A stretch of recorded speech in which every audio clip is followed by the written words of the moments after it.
Hello everyone, welcome to కథల సవ్వడి. ఈ వీడియోలో నేను ఒక అందమైన ముగ్గు వేస్తూ మీకు ఒక ఆసక్తికరమైన కథను షేర్ చేస్తున్నాను. క్రాంతి పుట్టినరోజుని అందరూ సంతోషంగా జరుపుతూ ఉంటారు.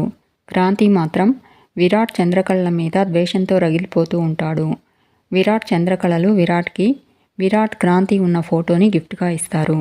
రఘురామ్ విరాట్ అందరికంటే మంచి గిఫ్ట్ ఇచ్చాడు అని చెప్పి, దీన్ని బట్టి చూస్తూ ఉంటే నీకు నీ తమ్ముడి మీద ఎంత ప్రేమ ఉందో అర్థమవుతుంది అంటాడు.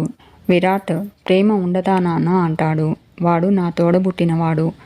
ఆడిపాడినా అల్లరి చేసినా అన్నీ కలిసే చేశాము. చిరాకు పడినా గొడవలు పడినా చివరికి కలిసిపోతాము. కలివిడిగానే ఉంటాము.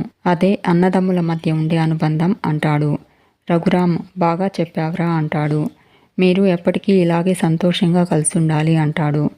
క్రాంతి కోపంగా ఉండడం చూసిన జగదీశ్వరి రఘురామ్తో, ఉదయం నుంచి హడావిడిగా అటు ఇటు తిరుగుతూనే ఉన్నారు, మీరు వెళ్ళి రెస్ట్ తీసుకోండి అంటుంది. రఘురామ్, అవును జగదీశ్వరి, కాళ్ళు కూడా లాగుతున్నాయి, మీరు కానివ్వండి, నేను డిన్నర్ చేసేటప్పుడు వచ్చి జాయిన్ అవుతాను అని చెప్పి వెళ్ళిపోతాడు. విరాట్ క్రాంతితో, క్రాంతి, నువ్వు ఇలాంటి బర్త్డే ఇంకెప్పుడు చేసుకోకూడదు అని నేను కోరుకుంటున్నాను అంటాడు. ఎందుకంటే ఇప్పుడు మన మధ్య ఏర్పడ్డ చిన్న గ్యాప్ కూడా లేకుండా నెక్స్ట్ ఇయర్ బర్త్డే అందరం కలిసి మనస్ఫూర్తిగా సంతోషంగా జరుపుకోవాలి అంటాడు. క్రాంతి విరాట్ ఇచ్చిన ఫోటోని కోపంగా కిందికి విసిరి ముక్కలు చేస్తాడు. అందరూ షాక్ అవుతారు. విరాట్ క్రాంతి అని అరుస్తాడు. క్రాంతి, ఆపుతావా నీ నటన అంటాడు.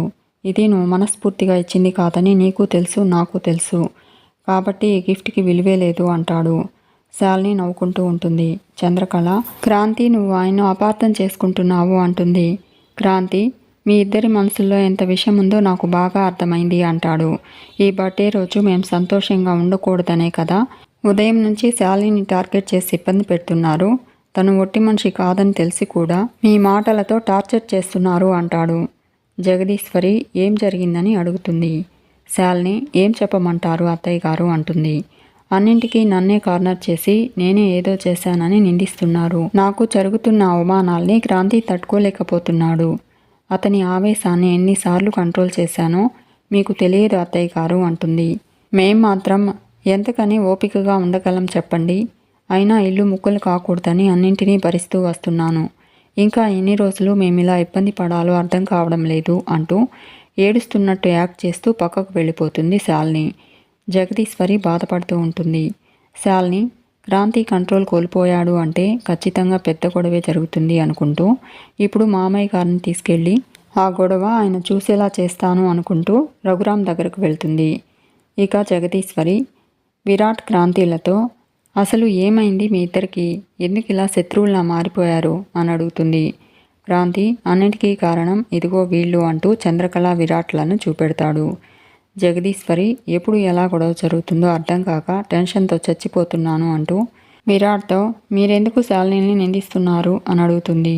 విరాట్, మేమేం నిందించట్లేదు, తను చేసే తప్పుల్ని ఎత్తి చూపిస్తున్నాము, అది మీకెవరికి ఇప్పుడు అర్థం కాదు అంటాడు. క్రాంతి, చూసావా అమ్మ ఎలా సమర్థించుకుంటున్నాడో అంటాడు.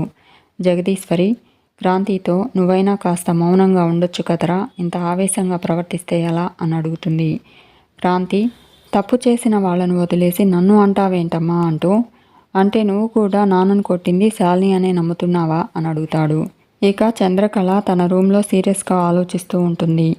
విరాట్ చంద్రకళ దగ్గరకు వచ్చి, చంద్ర, ఆ శాలిని మనుషుల మధ్య అడ్డుగోడలు కట్టి ఈ ఇంటిని ముక్కలు చేయాలని ప్రయత్నిస్తుంటే నువ్వు ఆ అడ్డుగోడలు కూల్చేసి పందాలు బీటలు వారకుండా కాపాడుతూ వస్తున్నావు. చాలా గర్వంగా ఉంది చంద్ర, నువ్వు లేకపోతే ఈ ఇల్లు ఈ పాటికి ఏమైపోయి ఉండేదో అంటాడు. జగదీశ్వరి శాలినితో, గొడవ జరుగుతుందని తెలిసి కూడా ఆయనను అక్కడికి ఎందుకు తీసుకొచ్చావు అని నిలదీస్తూ ఉంటుంది. శాలిని షాక్ అవుతుంది. అటుగా వచ్చిన క్రాంతి ఇదంతా చూస్తూ ఉంటాడు. జగదీశ్వరి శాలినితో, అంటే విరాట్ క్రాంతిల మధ్య మనస్పర్ధలు ఉన్నాయన్న విషయం ఆయనకు తెలియాలని నువ్వు అనుకుంటున్నావా అంటూ శాలినిని కోపడుతుంది జగదీశ్వరి. జగదీశ్వరి మాటలు విని క్రాంతి కూడా షాక్ అవుతాడు. మీకు ఈ వీడియో నచ్చితే లైక్ చేయండి, షేర్ చేయండి, తప్పకుండా సబ్స్క్రైబ్ చేసుకోండి. Thanks for watching.